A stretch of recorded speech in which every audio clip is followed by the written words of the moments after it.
বন্ধুরা, শুভ বিবাহ ধারাবাহিকের আজকের পর্বে দেখানো হয়েছে ঠাম্মি সুধাকে বলেন, আমি তোমাকে ব্যবসা করার দায়িত্ব দেব, তার আগে তোমাকেও আমার একটা কথা রাখতে হবে, তবেই। সুধা বলে, কি কথা ঠাম্মি? ঠাম্মি বলেন, তোমাকে তেজ বেকারির দায়িত্ব নিতে হবে, তেজ বেকারির হারানো সম্মান ফিরিয়ে আনতে হবে, প্রজাপতি বিস্কুট নিমকি এই সব কিছুকে নতুন রূপে ফিরিয়ে আনতে হবে। তুমি পারবে তো? সুধা বলে, আমি পারবো ঠাম্মি, আমি অবশ্যই আপনাকে দেওয়া কথা রাখবো।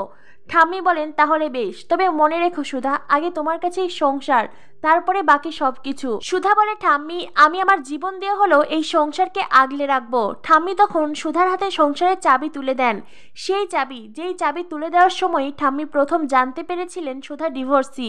আর তারপর থেকেই সুধার সঙ্গে ঠাম্মি কি ব্যবহার করেছেন সেটা আমাদের সবারই জানা। আজ সুধা তার হারানো সম্মান ফিরে পেল। ঠাম্মি নিজের হাতে সুধার হাতে চাবি তুলে দেন। ঠাম্মি সুধাকে বলেন, এই বাড়ির বউরা সকলেই ভীষণ ভালো সংসারী, তারা এতদিন এই সংসারটাকে আগলে রেখেছে। তবে তোমার মধ্যে আমি যেটা দেখেছি সেটাই সংসারে আর কারোর মধ্যে আমি দেখিনি সুধা। তুমিই পারবে আমার অনুপস্থিতিতেও এই সংসারটাকে আগলে রাখতে, সকলকে বেঁধে রাখতে। ঠাম্মি সুধাকে এই সংসারের গুরু দায়িত্ব দেন। সুধাও হাসি মুখে সব দায়িত্ব নিজের কাঁধে নেয়। আনন্দে তো সকলে হৈ হৈ করে ওঠে, ঝিনুক ছিটি বাজায়। ঠাম্মি বলেন, কে শীষ বাজালো? এরপরেই ঠাম্মি সুধাকে বলেন, সুধা, তোমাকে আমি আরও একটা দায়িত্ব দেব, তোমার এই বোনটার দায়িত্ব নিতে হবে, ওকে কিন্তু হাতে ধরে সব কিছু শেখাতে হবে। সুধা তখন ঝিনুকের কান ধরে টেনে আনে। সুধা বলে, ঠাম্মি, আপনি একদম ভাববেন না, আমার বোনকে কিভাবে সোজা করতে হয় সেটা আমি খুব ভালো করেই জানি। অনেকদিন পরেই বসু মল্লিক পরিবার আবারও আনন্দ মজা খুনসুটিতে মেতে ওঠে।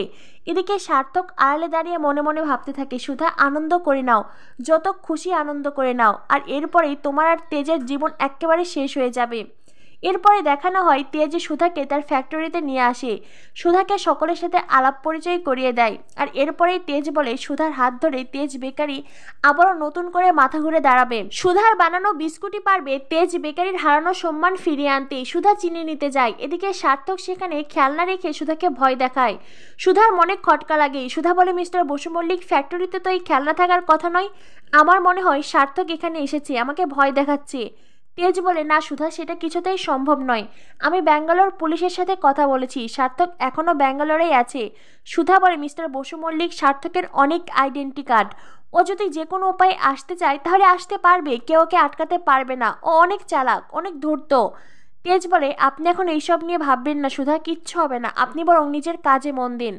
সুধা তার নতুন ডিজাইনের বিস্কুট বানায়, কিন্তু সেখানে আরেক সমস্যা হয়। মিস্টার সুকুমার দাস, তিনি হলেন তেজ বেকারির অভিজ্ঞ পুরনো লোক, আর তার হাত ধরেই এতদিন তেজ বেকারি সবকিছু সামলেছে। তিনি পারছেন না সুধাকে মেনে নিতে। 2 দিনের মেয়ে, তাও আবার ডিভোর্সি, যে কিনা নিজের সংসার সামলাতে পারেনি, সে এসেছে তেজ বেকারিতে, মহিলাদের জায়গা বাড়িতে, বাড়ির অন্দরে। তেজ রুখে দাঁড়ায়, হোক সে অভিজ্ঞ পুরনো লোক। তেজের সামনে সুধাকে কেউ অপমান করবে, সেটা তেজ কখনোই মেনে নিতে পারবে না। তেজ তার স্বামীর ধর্ম পালন করে। সুধা দাসবাবুকে বোঝায়, আপনি আমার বাবার বয়সী, আমি আপনার প্রতি সম্মান রেখেই বলছি, যুগের তালে তালে অনেক কিছু বদলাতে হয়, নতুন প্রজন্মের কাছ থেকে অনেক কিছু শিখতে হয়। কিন্তু না, দাসবাবু কোনো কথাই শোনে না, বরং সুধাকে অপমান করে। নিজে অভিজ্ঞ, তাকে ঠাম্মি এখানে বসিয়েছে, এইসব বলে আরো বেশি চিৎকার চেঁচামেচি করতে থাকে। তেজ বলে, দরজা খোলা আছে, আপনি যদি সুধাকে মেনে নিতে না পারেন তাহলে এক্ষুনি বেরিয়ে যান, নইলে অফিসের ফাইলপত্র দেখার কাজে লেগে পড়ুন। এই কথা শুনে দাসবাবু ভীষণ রেগে যান। দাসবাবু ফ্যাক্টরি থেকে বেরিয়ে আসেন, ড্রিঙ্কস করতে করতে বলতে থাকেন, এই তেজ বেকারি এতদিন আমি নিজের হাতে সামলিয়েছি, 30 বছর খুঁটিনাটি সব বিষয় আমি দেখেছি, আর আজ কি নয় 2 দিনের মেয়ের জন্য আমাকে বার করে দিল। তখনই সার্থক আসে। দাসবাবুর সাথে সার্থক হাত মেলায়, সুধার ক্ষতি করবে তারা। অন্যদিকে জ্যোৎস্নাদি উজ্জ্বলদার 10 বছর অ্যানিভার্সারি, আর তাই তো সুধা চাইছে এই 10 বছরের অ্যানিভার্সারিতে উজ্জ্বলদা আর জ্যোৎস্নাদির আবার বিয়ে দিতে, কেননা আগের বিয়েটা তাদের মনের বিরুদ্ধে হয়েছিল।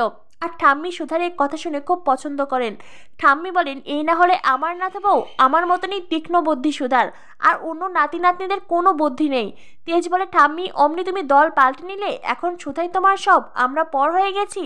ঠাম্মি বলেন, তাছাড়া আর কি করবো, এমন একখানা বুদ্ধি কি তোমরা বার করতে পেরেছ? সুধা বলে, ঠাম্মির ছোটকা কোথায়? ঠাম্মি বলেন, ও মায়ের ওপর অভিমান করে বাড়ি থেকে চলে গেছে। সুধা বলে, আপনি কোনো চিন্তা করবেন না ঠাম্মি, আমি ছোটকাকে ঠিক ফিরিয়ে আনবো। এরপরে দেখানো হয় তেজ সুধা আড়ালে দাঁড়িয়ে আছে। তেজ যেতে চাইলেই সুধা বলে, মিস্টার বসু মল্লিক, আপনিই তো বলতেন আপনি আমাকে নাকি কাছে পান না। তেজ বলে, ও আচ্ছা, তার মানে এখন কাছে আসার বাহানা হচ্ছে।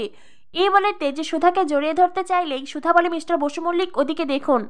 এরপরে তেজে সুধা দুজনেই লুকিয়ে পড়ে। দেখা যায় বসু মল্লিক বাড়িতে কেউ গোপনে ঢুকছে। তেজ বলে, ওটা কে? ওটা কি চোর? সুধা বলে, না মিস্টার বসু মল্লিক, উনি চোর নন। তেজ বলে, তাহলে উনি কে? তো বন্ধুরা, জমজমাট শুভ বিবাহ ধারাবাহিক কি হতে চলেছে আগামী পর্বে, পরবর্তী আপডেট পেতে আমাদের সাথেই থাকো। ধন্যবাদ সবাইকে।